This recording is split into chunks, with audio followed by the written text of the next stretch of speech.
오늘 우리에게 주실 하나님 말씀은 영생이 답이다 라는 제목으로 요한복음 6장 25절로 35절 그리고 40절 말씀 같이 교독합니다. 바다 건너편에서 만나 랍비여 언제 여기 오셨나이까 하니 내가 진실로 너희에게 이르노니 너희가 나를 찾는 것은 표적을 본가 다름이 아니요 떡을 보고 병을 본가 다름이라. 썩을 양식을 위하여 일하지 말고 영생하도록 있는 양식을 위하여 하라. 이 양식은 인자가 너희에게 주리니 인자는 아버지 하나님께서 인치신 자니라. 그들이 묻되 우리가 어떻게 하여야 하나님의 일을 하오리이까. 예수께서 대답하여 이르시되 하나님께서 보내신 이를 믿는 것이 하나님의 일이니라 하시니 그들이 묻되 그러면 우리가 보고 하시는 일로 행하시는 그들이 무엇이니까 하시는 일이 무엇이냐이까. 기록된 바 하늘에서 그들에게 떡을 주어 먹게 하였다 함과 같이 우리 조상들은 광야에서 만나를 먹었나이다. 예수께서 이르시되 내가 진실로 너희에게 이르노니 모세가 너희에게 하늘로부터 떡을 준 것이 아니라 내 아버지께서 너희에게 하늘로부터 참 떡을 주시나니. 하나님의 떡은 하늘에서 내려 세상에 생명을 주는 것이니라. 그들이 이르되 주여 이 떡을 항상 우리에게 주소서. 같이 읽습니다. 예수께서 이르시되 나는 생명의 떡이니 오는 자는 결코 줄이지 아니할 터이요 나를 믿는 자는 영원히 목마르지 아니하리라. 내 아버지의 뜻은 아들을 보고 믿는 자마다 영생을 얻는 이것이니 마지막 날에 내가 이를 다시 살리리라 하시니라. 아멘. 여러분, 요즘 우리가 이제 이 코로나 문제를 계속 직면하고 있는데 한번 그런 생각을 해봅니다. 야, 이거 만약에 백신이 나오면 좀 해결은 되겠지. 그런데 백신이 나온다고 해서 또 다른 코로나, 제2, 제3의 코로나가 나오지 않을까? 아니, 이 바이러스 문제가 아니라 현재 우리가 직면한 수많은 문제들이 있지 않습니까? 사실 대한민국이 한 1년, 2년 전만 해도 이 북핵 문제로 굉장히 두려워했었는데 이거는 뭐 문제도 아니에요, 지금은. 얼마든지 우리가 직면할 문제가 많습니다. 전쟁의 문제, 또 온난화로 인해서 엄청난 태풍과 지진과 기후변화가 우리를 괴롭힐 수도 있습니다. 사실 우리는 수많은 어떤 문제들을 직면하게 되는데 이것을 우리가 해결할 수 있는 정말 내적인 어떤 힘이 없으면 그때그때마다 우리의 인생이 얼마나 시달리고 힘들고 어려운지 모릅니다.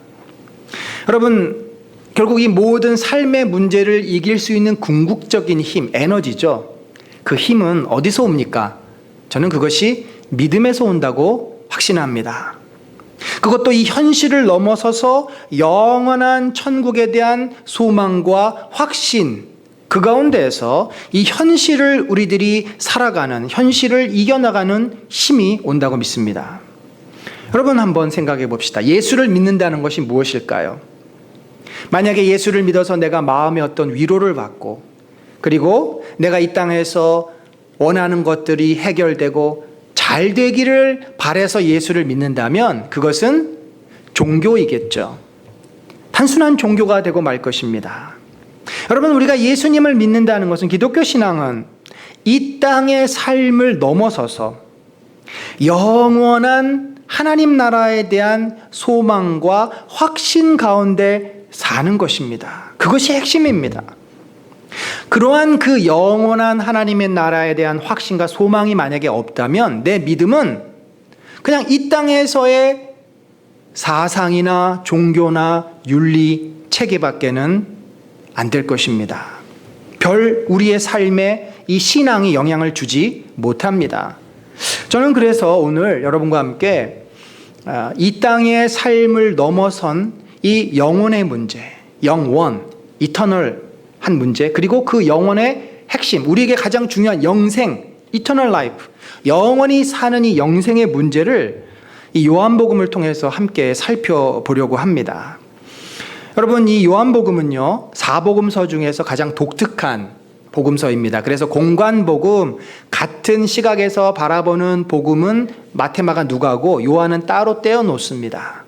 이 세 복음서 마태, 마가, 누가는 예수님의 사건을 객관적으로 기록하고 그 예수님의 말씀을 자기의 견해와 자기의 관점에서 정리해서 기록한 책이라고 한다면, 요한은 예수님의 삶과 예수님이 행하신 일들에 대한 해석, 그리고 예수님의 그 말씀을 상징과 비유라고 하는 그러한 도구를 통해서 우리에게 전해주는 말씀입니다. 그래서 이 똑같은 오병이어의 사건을 기록해도 공간복음과 이 요한복음은 다릅니다. 특별히 오병이어의 사건을 설명하고 해석하는 오늘 우리가 다룰 본문들, 요한복음 6장 27절부터 거의 71절까지 많은 부분은 사실은 이해하기가 좀 난해한 부분도 있어요. 여러분, 보통 오병이어에 대한 설교를 들을 때 어떤 내용을 들으셨습니까? 가장 일반적으로는 예수님이 우리를 긍휼히 여기신다, 우리의 배고픔과 우리의 삶의 문제를 해결해 주시는 그런 분이다.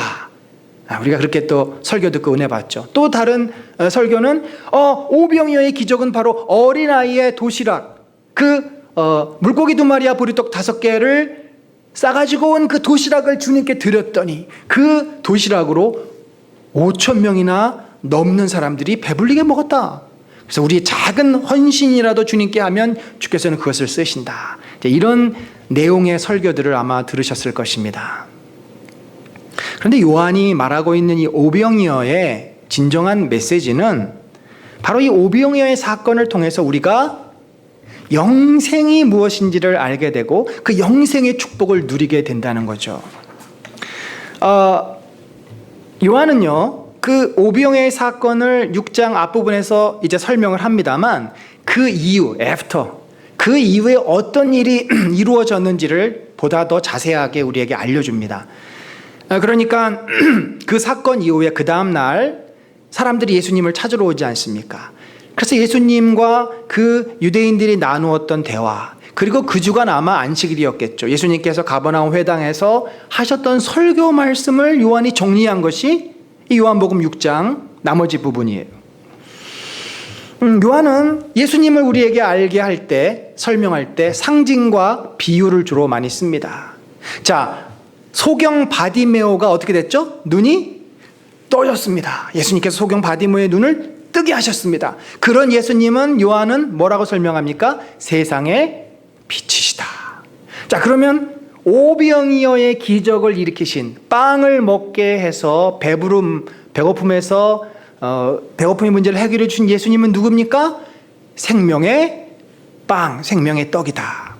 이런 상징들을 통해서 요한은 예수 그리스도가 누구시고 예수 그리스도를 통해서 우리가 얻게 될 영생이 무엇인지를 말씀해 주고 있습니다. 저는 오늘 이 오병이어의 진정한 의미가 바로 영생을 얻는 것이고 그 영생이 오늘날 우리들의 삶을 어떻게 이끌어 갈 수 있는지에 대해서 여러분과 함께 나누면서 은혜 받기를 원합니다.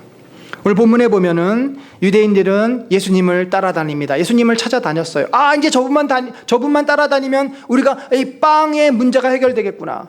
여러분들, 고대부터 지금까지 우리 삶의 가장 큰 문제는 먹고 사는 문제예요. 이 먹고 사는 문제가 해결될 수 있다는 것만큼 큰 기쁜 소식이 없습니다. 유대인들이 그것을 경험하고 나서 예수님을 막 쫓아다녀요. 예수님을 찾아다닙니다. 그러다가 그 다음날 이 베세다 들녘, 그러니까 갈릴리 호수 동편에서 이 오병이어의 기적을 경험했는데 서편 가버나움 쪽으로 예수님이 오신 걸 알고 사람들이 왔습니다. 그리고는 자신에게 빵을 구하기 위해서 몰려든 사람을 향해서 예수님이 이렇게 말씀하십니다. 썩을 양식을 위하여 일하지 말고 영생하도록 있는 양식을 위하여 하라. 자, 예수님께서 참 놀라운 말씀을 주셨습니다. 자, 이 말이 무슨 말입니까? 일한다라고 하는 표현이 있는데, 일한다라고 하는 것은 먹고 살기 위해서 애를 쓴다는 표현이에요. 먹고 살기 위해서 애를 쓴다. 그러니까 우리들의 일반적인 삶을 말하는 거죠. 너희가 지금 먹고 살기 위해서 애를 쓰고 있고, 어쩌다가 내가 오병이어의 기적을 너희한테 베풀어 줬더니 그것이 너희가 먹고 살 수 있는 길이라고 생각하고 나를 자꾸 찾아다니는데, 자, 좋다. 내가 너희들에게 매일매일 떡을 먹여준다고 치자. 매일매일 내가 너희들에게 오병이어의 기적을 일으켜 준다고 하자. 그런데 너희가 언제까지 그 떡을 먹을 거니? 언제까지 먹겠어? 예수님은 본문에서 썩을 양식이라는 표현을 씁니다. 이 빵, 이 빵 그냥 놔두면 언젠가 썩어지는 거야. 너희들 언젠가는 이 빵을 먹을 수 없게 돼. 너희 몸도 썩게 돼. 썩을 양식을 찾다가 결국 너희도 썩게 되는데 그것이 인생 아니니 얼마나 허무하니. 그러니 썩지 않을 양식, 썩지 않을 영원한 삶을 소망하면서 그것을 찾아야 되지 않겠니라고 예수님께서 지금 그들에게 권면을 하고 계시는 거죠. 너희가 영원히 죽지 않고 살 수 있는, 영생할 수 있는 방법을 찾아라 라고 말씀을 합니다. 나한테 먹으면 영원히 살 수 있는 빵이 있기는 있어. 관심 있으면 얘기하던지. 이런 뉘앙스가 이제 이 말 뒤에 숨어 있는 거죠. 그러니까 그들이 이 얘기를 들으면서 어떻게 했어요? 그런 게 있어? 라고 그냥 눈이 번쩍 뜨이고 귀가 열리면서 혹한 겁니다. 그리고는 예수님께 아니 그런 게 있으면 우리도 좀 알려주십시오. 어떻게 우리가 그렇게 영생하는 빵을 얻을 수 있습니까? 근데 예수님의 대답은 생각보다 쉽습니다. 하나님께서 보내신 인자죠. 하나님께서 보내신 메시아를 믿는 것이 하나님의 일은 영생하는 빵을 얻게 되는 일이라는 말입니다. 영생하는 빵을 얻을 수 있다. 예수님께서는 이렇게 자신을 믿는 것이 결국은 구원받는 길임을 말을 해줬지만 유대인들이 이것을 이해하겠습니까? 유대인들은 딴 이야기를 합니다. 뭐라 그러냐면 아니 당신을 믿으라고요? 그렇다면 우리가 당신을 믿어야 될 그 표적을 한번 보여주십시오. 아니 우리가 왜 당신을 믿어야 합니까? 당신이 도대체 무슨 일을 하는 사람이길래 우리가 당신을 믿어야 합니까? 분명히 예수님은 자신이 인자, 메시아라고 그렇게 밝혔지만 그리고 예수님은 자기가 인자된 메시아된 그 표적을 이미 보여줬잖아요. 오병이어의 기적을 일으켰잖아요. 오병이어의 기적, 표적을 보여줬는데도 유대인들은 또 다른 표적을 보여달라고 하니 예수님이 얼마나 답답하시겠습니까? 여러분 표적을 구하는 사람은요 10번 20번 보여줘도 믿지 못합니다. 그때뿐이에요. 표적은 눈에 보이는 거고 없어지면 또 끝이에요. 그래서 예수님께서는 다른 표적을 계속 보여줘 봤자 이들이 진정으로 믿지 못하기 때문에 그들은 경험을 하지 않았습니까? 이 오병이어의 그 빵을 먹는 경험을 했어요. 근데 그들이 안 겁니다. 우리 조상들이 광야에서 만나를 먹은 것이 이런 거겠구나. 만나의 기적, 만나의 표적을 그들이 이 오병이어를 먹으면서 생각을 한 거죠. 자, 너희들이 이 빵을 먹으면서 조상들도 만나를 먹었을 거라는 생각을 하지 않았니? 내가 그 만나가 무엇인지, 만나의 진정한 의미가 뭔지를 설명해 주겠다. 그러면서 예수님이 표적 대신에 만나에 대한 이야기를 하십니다. 먼저 예수님께서는 만나라는 것은 뭐예요? 모세가 유대인들은 줬다고 생각을 하잖아요. 사실은 만나는 하나님께서 주신 것이다. 그리고 이 영생하는 빵도 하나님께서 주신다. 그리고 그들은 또 뭐라 그래요? 그 빵을 만나를 먹었지만 결국 어떻게 됐어요? 이스라엘 백성이 죽지 않습니까? 너희 조상들은 광야에서 만나를 먹었어도 죽었다. 그러나 하늘에서 내려오는 떡, 이 떡을 먹는 자는 죽지 않는다. 그러니까 만나를 이야기하면서 영생의 떡이 무엇인지를 비교하면서 설명하시는 거죠. 이런 말씀인 겁니다. 이스라엘 백성들, 너희 조상들이 만나를 먹으면서 광야에서 지냈고 그들은 결국은 그곳에서 죽었다. 가나안 땅에 들어가지도 못했어. 하지만 이제 내가 너희에게 주는 이 빵은 너희로 하여금 영생하도록 만들어 죽지 않게 그런 놀라운 빵이야 라고 이야기를 해줍니다. 그랬더니 그들이 뭐라 그래요? 주님, 그런 빵이 있으면 우리에게 항상 주어서 먹게 해주십시오. 우리에게 그 빵을 주십시오. 사실 예수님께서 지금 뭘 한 겁니까? 그들에게 자신이 누구인지를 소개하고 있습니다. 그들을 영원으로 초대하고 있습니다. 그들에게 구원을 베풀어 주시려고 하고 있습니다. 그래서 그 유대인과 예수님이 대화할 수 있는 컨택 포인트를 지금 뭐로 잡았냐면 만나로 잡은 겁니다. 유대인들은 만나를 인정하니까. 너희가 만나를 알지 않냐? 진정한 만나가 바로 나다. 내가 진정한 만나를 이제 너희들에게 주겠다라고 말씀을 하는 거죠. 그러면서 예수님이 본론, 자신의 이제 본인이 하고 싶은 말씀을 하십니다. 예수께서 이르시되 나는 생명의 떡이니 내게 오는 자는 결코 줄이지 않는다. 자, 너희가 그 떡을 원했지? 그러면 나를 믿으면 된다. 나에게 오면 된다. 내가 그 생명의 떡을 너희들에게 줄 것이다. 여러분, 요한은 이 앞에 4장에 사마리아 여인을 이제 구원하시는 예수님의 사건을 기록하는데, 거기서 예수님이 사마리아 여인에게 뭐라 그랬어요? 나는 영원히 목마르지 않는 생수다. 나에게 오는 자는 영원히 목마르지 않는 생수를 주겠다. 그리고 이제 6장에서는 나는 영원히 살게 하는 생명의 빵이다. 나를 먹는 자는 배고프지 않다. 배부르게 할 것이다. 라고 말씀을 하고 있습니다. 결국 예수님은 지금 구원의 초청을 하고 있는 거죠. 너희들이 나를 믿으면 너희들이 영생할 것이다. 너희들이 구원을 받을 것이다. 여러분, 우리가 영생을 얻는 가장 큰 조건은 무엇입니까? 예수님에게 나와서 믿는 것입니다. 자, 여러분, 예수님에게 나온다라는 게 굉장히 중요해요. 딴 데서 전화로 안 됩니다. 우리 부모님이 예수님 믿으니까 나도 그거 안 돼요. 예수님을 믿는다는 것은 그 인격이 예수 그리스도를 만나는 것을 말합니다. 우리 각자가 그분 앞에 나와야 돼요. 그분 앞에 마음을 열어야 돼요. 나온다는 말에 좀 더 깊은 의미는 이겁니다. 바로 예수 그리스도를 우리의 구세주로, 구원자로, 하나님의 아들로, 하나님 자신으로 인정하는 거죠. 그리고 그분 앞에서 나의 죄를 고백하고 내가 무가치하고 연약하고 아무것도 아닌 존재임을 고백하는 것입니다. 진정한 회개. 그게 예수님께 나오는 겁니다. 어떤 공간적인 나옴보다는 우리 마음이 주님께로 향해야 된다는 거죠. 예수님께 나온 다음에 뭐 해야 돼요? 우리가 그분을 받아들여야 합니다. 믿음입니다. 나를 믿는 자는 영원히 목마르지 아니하리라. 믿는 자는 영생을 가졌다. 여러분, 이 믿음이라는 것은요, 우리가 마음을 열고 예수 그리스도, 하나님의 아들이시고 우리의 구세주 되신 예수 그리스도를 나의 주인으로 모시는 것입니다. 마음에 영접하여 받아들이는 거예요. 당신은 정말 하나님의 아들이시고 진정으로 우리의 죄를 용서해 주실 우리의 구세주입니다. 고백하고 받아들이고, 그리고 그분 앞에 내 마음을 드리는 거죠. 사랑하는 성도 여러분, 저는 우리 모든 성도들이 그 마음에 주 예수 그리스도를 영접하여 믿고 구원에 이른 줄로 믿습니다. 우리 모든 성도들이 그 확실한 고백을 하시기를 바랍니다. 다만 제가 오늘 여러분에게 말씀드리고 싶은 가장 중요한 포인트, 그리고 이어서 영생의 문제, 이 믿음을 단순히 어떠한 시험에 통과하는 자격으로 생각해서는 절대 안 됩니다. 내가 믿었으니까 이제 난 됐어, 천국 갈 자격증을 얻은 것처럼 이해해서는 안 됩니다. 믿음이라는 것은 관계 속으로 들어가는 것입니다. 두 남녀가 서로 결혼을 함으로써 가족이 됐습니다. 부부가 됐습니다.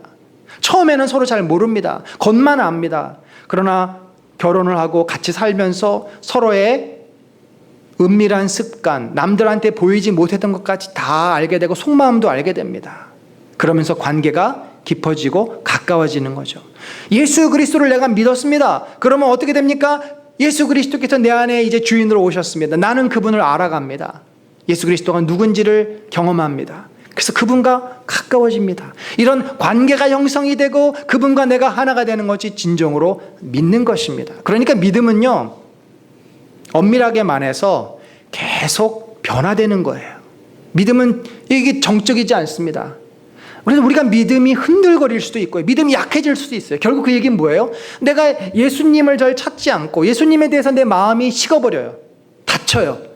내 어떤 생각, 내 어떤 마음이 예수님께 나가는 그 길목을 딱 막아버리면 예수님에게 나는 뭐지? 이 관계가 소원하게 된다는 거죠. 인간관계하고 똑같습니다. 왜냐하면 예수님은 인격이시기 때문에. 여러분, 우리가 믿음은요, 변화되고 성장하고 자라는 것입니다. 근데 오늘 이 믿음에 대해서 예수님께서 우리에게 말씀해 주는 중요한 두 가지 사실이 있어요. 뭐냐면은 예수님이 이제 이 믿는다는 것을 만나로 설명하지 않습니까? 만나를 먹는 것으로 설명합니다. 자, 여기 보면은 이스라엘 백성이 광야에서 뭘 먹고 살았어요? 만나를 먹고 살았습니다. 그렇듯이 요한은 우리에게 너희들도 예수 그리스도를 먹고 예수 그리스도를 마심으로써 영원히 살 수 있다. 자, 이스라엘 백성이 광야에서 만나를 먹었던 이유가 뭘까요? 물론 1차적인 이유는 그들을 살게 하기 위해서 하나님이 만나를 주셨습니다만 신명기에 보면은 궁극적으로 그들에게 만나를 주신 이유가 있어요. 자, 우리 한번 신명기 같이 읽어볼까요? 시작. 만나를 내게 먹이신 것은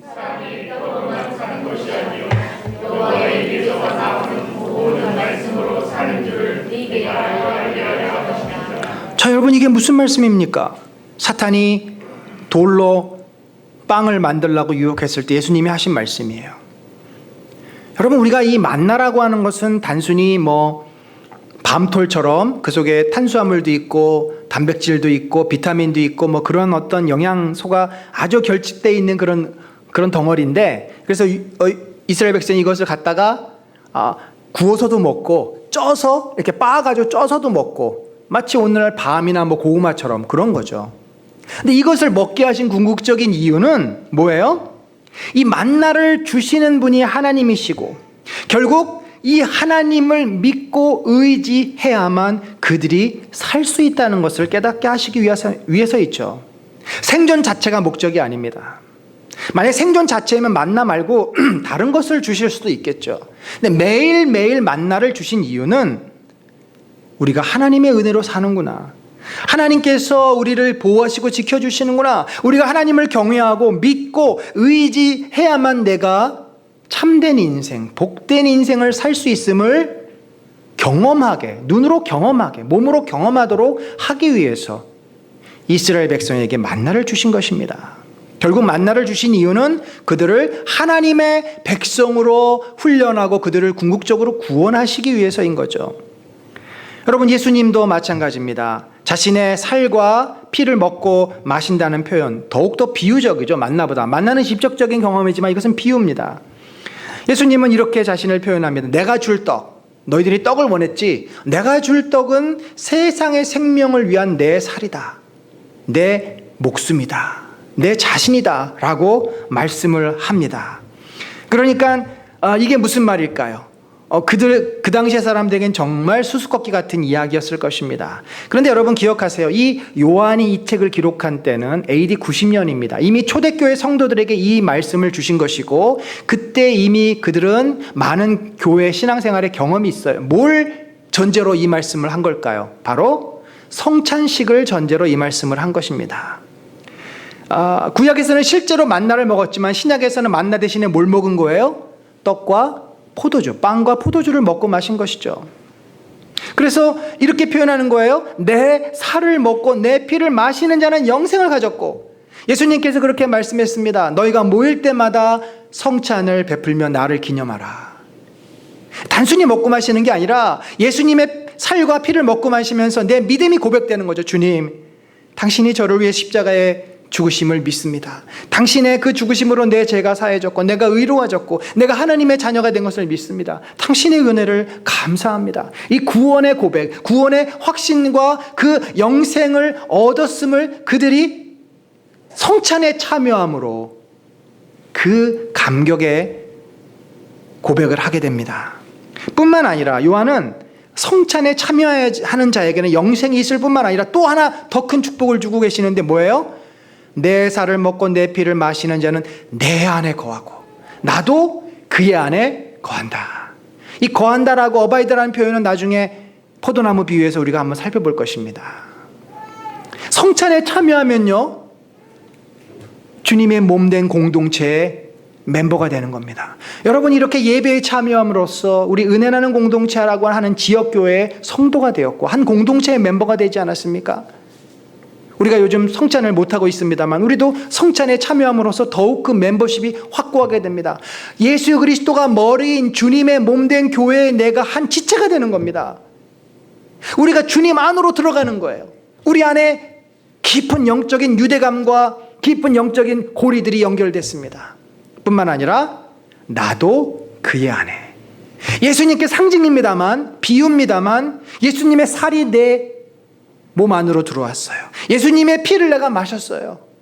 예수님 자신이 상징이지만 그분이 영적으로 우리 안에 함께 하시고 내 안에 나와 함께 하심을 이 성찬을 통해서 보여주신 것입니다. 결국 이스라엘 백성은 만나를 통해서 하나님이 그들과 함께 하심을 확신합니다. 하나님께서 이스라엘 그 캠프 중간에 성막을 지으시고 그들과 함께 하셨어요. 너 오늘 신약의 백성들은 성찬에 참여하고 믿음을 고백함으로써 한 공동체가 되고 그 안에 예수 그리스도 성령께서 우리와 함께 하시고 특별히 성도 안에 주님이 함께 하심을 믿고 경험합니다. 결국 이러한 믿음의 고백, 성령이 우리 안에 함께 하심을 고백할 때 가장 강하게 우리 안에 나타나는 확신은 뭐냐면, 또 놀라운 축복은 뭐냐면 영생이 있음을 알게 되고 영생을 누리는 축복입니다. 여러분, 이 영생이라는 단어, 영생교라는 그런 이단 때문에 이 단어가 조금 퇴색되고 왜곡되게 들려질지도 모르겠지만, 영생이라는 단어는 교회에서만 진정한 신앙이 있는 사람에게만 의미가 있는 단어입니다. 세상에서는 영생이라는 말을 잘 하지 않습니다. 막연한 그냥 생각일 뿐입니다. 그러나 우리에게는 이 영생은 너무나 확실한 것입니다. 요한은 특별히 영생을 굉장히 많이 언급합니다. 복음서에서 31번이 나오는데 요한복음에만 19번, 3분의 2가 요한이 쓰는 단어고 이 6장에서만 여러 번 나와요. 이 영생을 우리들이 잘 이해하고 영생을 믿을 때 우리의 신앙은 달라집니다. 예수를 믿는 자, 그 살과 피를 먹고 마시는 자에게는 영생이 있다라는 거죠. 여러분, 영생은 단순하게 생각하면 그래, 우리가 이 다음에 죽으면 죽지 않고 영원히 사는 거지, 우리는 영원히 살 거야, 미래적인 의미의 영생을 생각하기가 쉽죠. 물론 그 의미도 있습니다만 두 번째 의미, 현재적인 지금 이 시간에 우리가 누리는 영생도 있습니다. 오늘 두 가지를 한번 살펴봅시다. 첫 번째, 미래적인 영생의 의미. 요한은요, 여러분, 요한복음만 쓴 게 아니라 요한이 쓰신 서신이 또 있죠. 뭐가 있죠? 요한 1, 2, 3서. 거기에도요, 영생이라는 단어가 많이 나와요. 그러니까 얼마나 요한이 이 천국을, 계시록을 썼잖아요. 천국을 소망하면서 영생에 대한 그 확신과 기쁨 가운데 사는지 그가 쓰는 편지마다 영생에 대한 이야기를 기록합니다. 그리고 드디어 밤모섬에서 그가 환상을 통해서 보았던 그 천국의 모습, 이 계시록에 기록이 되어 있는데, 그 천국의 가장 핵심은 뭐냐면요, 바로 하나님과 우리 성도들이 함께 있게 된다는 거죠. 함께함은 에덴 동산에부터 시작됐고, 이스라엘이 광야에서도 하나님이 이스라엘과 함께 했습니다. 그리고 예수 그리스도가 오신 이유도 우리와 함께 하시기 위해서예요. 예수님은 가셨지만 성령을 보내주셨잖아요. 그분의 영, 그분의 육신은 부활하셔서 하나님께로 갔지만 그분의 영, 그래서 예수님이 우리 성도와 교회와 함께 하시는데, 이 다음에 우리가 주님 앞에 가면은 이 땅이 완성될 때 이런 상황들이 벌어집니다. 하나님이 그들과 함께 계시리니 그들은 하나님의 백성이 되고 하나님은 친히 그들과 함께 계셔서 모든 눈물을 그 눈에서 닦아주시니 다시는 사망이 없고 애통하는 것이나 곡하는 것이나 아픈 것이 다시 있지 아니하리라. 오늘날 우리들이 경험하는 모든 것들이 다 사라지고 완성된다는 것을 계시록에서는 말합니다. 여러분, 우리가 앞으로 가게 될 천국, 하나님의 나라는 지금 이 땅의 삶과는 비교할 수 없는 곳이에요. 우리가 상상할 수 없는 곳입니다. 완전한 곳이에요. 죄가 없는 곳이고 영원한 곳이고 거룩한 곳이고 우리가 상상할 수 있는 최고의 선이 다 구현되고 이루어지는 곳입니다. 어떻게 아냐고요? 성경이 우리에게 알려줍니다. 성경도 그 모든 진리와 그 모든 모습을 다 이야기할 수 없기 때문에, 이야기해도 우리가 이해할 수 없기 때문에 비유를 들어서 설명해줘요. 우리가 들을 수 있는 수준에서. 그게 뭐냐면, 천국을 성경에서는 주로 잔치에 많이 비유를 합니다. 여러분 생각해 보세요. 인간이 가장 행복한 순간이 어느 때인 줄 아십니까? 사랑하는 사람들, 가족이나 사랑하는 사람들과 함께 잔치할 때요. 잔치, 축하할 일. 그 집에 생일이 있거나 아이가 태어났거나 어른들이 오래 살았거나 잔치하잖아요. 우리가 가족들 모아서 잔치하고 기뻐하고 노래하고. 그래서 어린 양의 잔치, 마지막 잔치가 어린 양의 잔치. 어린 양이 주재하는 모든 성도들이, 예수님은 천국을 비유할 때 천국은 하면서 우리가 천국에 대해서도 나중에 또 살펴볼 것입니다. 참 하나님 말씀이 너무나 놀랍고 정말 꿀송이보다도 달고 그 깊이와 넓이가 엄청납니다. 천국을 설명하는데 여러분 복음서 잘 보시면 알지만 비유에서 잔치에 대한 비유가 많이 나와요. 결혼잔치, 또 왕이 잔치를 베풀었는데 잔치에 의복을 입지 못해가지고 그 잔치에 참여하지 못하고 결혼식에 등불을 준비하지 못해서 들어가지 못하고 다 잔치예요. 그만큼 천국이라고 하는 것은, 우리가 가게 된 하나님의 나라는 기쁨과 축복과 행복과 인간의 모든 그 가장 최상의 가치들이 구현되는 완전한 곳이라는 거죠. 그래서 우리는 지금은 그곳에 갈 수 없고 지금은 우리가 그것을 알 수도 없지만 그저 성경을 통해서 믿음의 눈으로만 보지만 우리가 그곳을 가서 영원히 살 것을 소망하며 확신 가운데 산다는 거죠. 그런데 만약에 천국이 이렇게 성경을 통해서 믿음으로만 바라봐야 되는 곳이면 얼마나 그것이 우리에게 희미합니까? 너무나 희미하잖아요. 사실은 잘 믿겨지지도 않고 그 존재에 대해서 우리가 알 수도 없습니다. 그래서 예수님께서는 이 영생, 그러니까 천국은 우리가 잘 모르지만 교회를 통해서 천국을 좀 맛보기도 하시고 영생이라는 것을 우리들이 알게 하심으로써 그 천국도 소망하게 하는 거죠.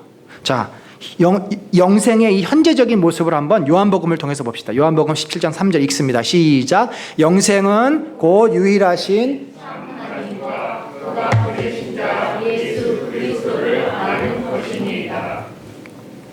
여러분 놀랍지 않습니까? 영생의 정의를 하는 사람은 요한밖에 없습니다. 영생에 대해서 얘기하는 사도들도 요한이 주로고요. 이렇게 정의하는, 그것도 영생이 현재 지금 누구를 알아요? 하나님과 예수 그리스도를 아는 것이 영생이다. 여러분 안다라는 것은 유대인들에게 경험한다는 말이에요. 함께 한다는 말이에요. 함께 산다는 말이에요. 영생이라는 게 결국 뭐냐면 하나님을 알아가고 하나님을 경험하고 하나님께 예배하고 예수 그리스도를 만나고 예수 그리스도의 은혜와 축복 가운데 사는 것이 영생이라는 말이에요. 왜요? 하나님과 예수 그리스도가 영생하시는 분이잖아요. 그분 자체가 영생입니다. 그 영생하시는 하나님을 우리가 만나고 그분과 소통하고 교제한다는 것 자체는 이미 우리 안에 영생이 있음을 보여주는 증거예요. 그래서 우리는 이 경험이 있기 때문에, 이 확신이 있기 때문에 초대교회 사도들이 순교를 두려워하지 않은 것입니다. 이 확신이 있으니까. 기독교는 다른 어떤 가치관이나 철학과 사상과는 근본적으로 다른 겁니다. 확신이 있습니다. 경험을 합니다. 영생을 경험할 수 있다는 거. 이것은 착각이 아닙니다. 내 안에, 우리 안에 실존적으로 직접 우리들이 경험하는 것들이에요. 영생은 예수 그리스도를 믿을 때 우리 안에 주어지고 시작이 됐습니다. 우리는 예수 그리스도를 믿음으로 예수님과 교제합니다. 예수님께 기도하고 예수님의 말씀을 듣고 예수님과 소통합니다. 예수님을 느낍니다. 예수님의 은혜를 깨닫습니다. 압니다. 예수님이 내 안에서 역사함을 우리는 그 진동, 성령의 진동, 성령의 그 향기, 성령의 음성을 우리들이 내 눈과 귀가 아니라 영감을 통해서 우리는 확신합니다. 알아요. 우리는 분명히 압니다. 확신합니다.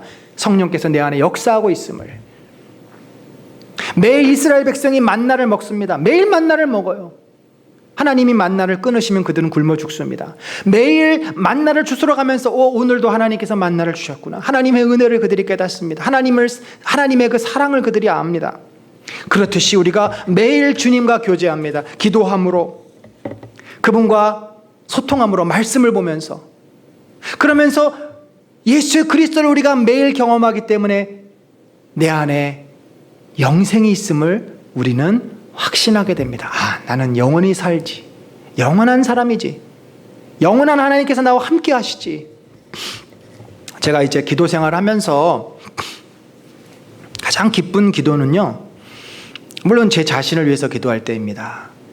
그 영원한 하나님 나라의 천군 천사가 있고 하나님 보좌가 있고 예수 그리스도가 계신 그 천국을 상상하면서 주님, 제가 당신께 언제 갑니까? 저 빨리 가고 싶습니다. 그 천국의 영광을 소망하며 바라보며 그렇게 기도할 때가 있어요. 그런데 제가 이제 말씀을 준비하면서 그 상상을 하면서 또 기도를 하는 가운데 주님이 저에게 이런 어떤 깨달음을 주십니다. 내적인 말씀이죠. 야, 아직 아니야. 아직 아니야. 너 나랑 같이 있으면서 교회 세우고 성도들 양떼를 돌봐야지. 너 아직은 아니야. 가만히 보니까 우리 주님 지금 뭐 하고 계십니까? 우리 주님이 천국에서 천군 천사의 영광을 들으면서 앉아 계신 그런 것이 아니라 주님이 오늘날 교회를 통해서 이 땅에서 일하고 계십니다. 아버지가 일하니까 내가 일한다. 주님 아직 일하고 계세요. 구원하고 계십니다. 역사하고 계십니다. 주께서는 우리에게 사명을 주셨어요. 만약에 그것이 없으면 성도가 믿은 다음에 바로 그냥 주님께로 가면 되는 거죠. 금요일날 우리 이해라 전사님이 아브라함의 복을 이야기하면서 우리들이 그 복을 받았는데, 영생의 복을 받았는데 이 땅을 살아가야 되는 이유는 그 복을 나눠주기 위해서라는 말씀을 하셨습니다. 바로 그거죠. 영생이 내 안에 있고 예수님이 내 안에 있는데 그 예수님과 내가 함께 사는 이 삶이 너무나도 소중하게 된 것입니다. 주님 앞에 가면은 모든 것이 완성이 되겠지만 이미 주님이 내 안에 계세요. 영생이 내 안에 있어요. 그래서 이 땅의 삶이 너무나 소중한 겁니다. 하루하루의 삶이 소중한 거예요. 주님이 계시니까. 저는 여러분이 너무나 소중해요. 여러분 한 분 한 분이 너무나 소중하고 여러분 안에 예수 그리스도가 계시고 이 공동체가 너무나 소중하고 이곳에 주님의 은혜가 있고 주님이 역사하시고 성령이 임하는 곳이기 때문에 이곳이 천국 아닙니까? 이것을 믿음의 눈으로 바라보고 영생을 확신하는 자에게는 그것이 실제로 경험이 됩니다. 사랑하는 성도 여러분, 우리가 첫 번째 질문으로 다시 돌아갑시다. 코로나로 인해서 우리가 감당하기 힘든 문제들이 있고 또 앞으로도 이 코로나 아니라 다른 어떤 여러 가지 문제들이 우리를 괴롭힐 것이라는 것을 우리는 피할 수 없습니다. 그걸 인정해야 돼요. 그게 우리 인간의 삶입니다. 그렇다면 어떻게 이런 문제들을 우리 극복해 나갈 수 있겠습니까? 그때 우리가 극복할 수 있겠죠. 기도하면서 분명히 헤쳐 나갈 것입니다만 사실 우리가 기도한다고 해서 하나님이 우리 기도를 즉각적으로 들어주시고 우리 모든 문제가 눈 녹듯이 사라지지 않습니다. 얼마나 우리가 코로나가 진정되기를 위해서 기도했습니까? 얼마나 많이 기도했어요. 아마 여러분도 그동안 어느 때보다도 기도 열심히 하셨을 것입니다. 그런데 이렇게 쉽게 사라지지 않아요. 더 심해지기도 합니다. 아니, 앞으로도 얼마나 더 오래 우리가 이런 시간을 보내야 될지 모릅니다. 그러나 우리가 기도의 질이 달라질 수 있습니다. 기도의 내용이 달라질 수 있어요. 기도하는 태도가 달라질 수 있어요. 그게 뭐냐면 우리 안에 영생이 있음을 확신하고서 기도하는 거죠. 그 영생의 힘, 영생의 에너지가 이 문제를 바라보는 우리 시각을 다르게 만들고요. 문제를 대하는 내 마음의 태도를 바꿔놓습니다. 우리가 이 모든 현실의 문제를 극복하며 감당할 수 있는 힘이 바로 나와 함께 하신 예수 그리스도, 그분이 주시는 영생, 이 영생에 대한 확신을 우리가 가질 때입니다. 매일매일 매순간 나와 함께 하시고 영생을 주시는 주님, 영생을 경험하고 그분과 교제할 때 우리는 어떠한 문제나 어떠한 두려움도 넉넉히 이길 수 있는 줄로 믿습니다. 사랑하는 성도 여러분, 우리가 이 땅에서 살다가 끝날 인생들이 아닙니다. 이 땅의 삶은 매우 짧습니다. 훈련 과정입니다. 우리가 지금은 육신을 입고 살지만 언젠가는 이 육신을 벗고 하나님 앞에 갈 것입니다. 그때까지 주님은 우리로 하여금 영생의 기쁨을 경험하며 살기를 원하십니다. 무엇을 통해서? 예수 그리스도의 살과 피를 먹고 마시면서 주님과 매일매일 동행하면서 영생을 경험하고 영생에 대한 확신 가운데서 우리 앞에 벌어지는 수많은 문제들을 두려워하지 않고 감당해내고 이겨내는 그런 복된 삶을 살게 하실 줄로 믿습니다. 그런 은혜가 우리 사랑하는 모든 성도들의 삶과 그 위에 넘치시기를 예수 그리스도의 이름으로 간절히 축원합니다. 우리 잠깐 기도합니다. 하나님, 우리 안에 살아계신 예수 그리스도가 나에게 영생이 있음을 확신케 하여 주옵소서. 내가 그 영생에 대한 확신을 가지고 두려워하지 않고 담대히 내 삶의 문제들을 이겨나가는 믿음의 용사들이 되게 하여 주옵소서. 우리 같이 잠깐 기도합니다. 하나님 아버지, 우리들이 연약한 육신이고 아버지와 부족한 삶이지만 아버지의 영생을 우리들이 감당해낼 줄로 믿습니다. 아버지여, 우리 안에 있는 이 영생의 확신과 소망으로 이 어려운 모든 문제들을 헤쳐나가고 이겨나가는 줄로 믿습니다. 나한테는 그것이 막연하고 아버지 어려운 문제지만 그러나 믿음의 눈이 있을 때 우리는 그것을 붙잡습니다. 하나님을 바라봅니다. 하나님을 소망합니다. 주의 은혜 가운데 머물러 있음을 믿습니다. 주여, 그런 은혜가 우리에게 복되게 일어나도록 우리에게 소망을 주시고 확신을 주시고 모든 것을 감당할 수 있도록 인도하여 주시옵소서. 성령의 능력으로 우리를 충만케 하여 주시옵소서.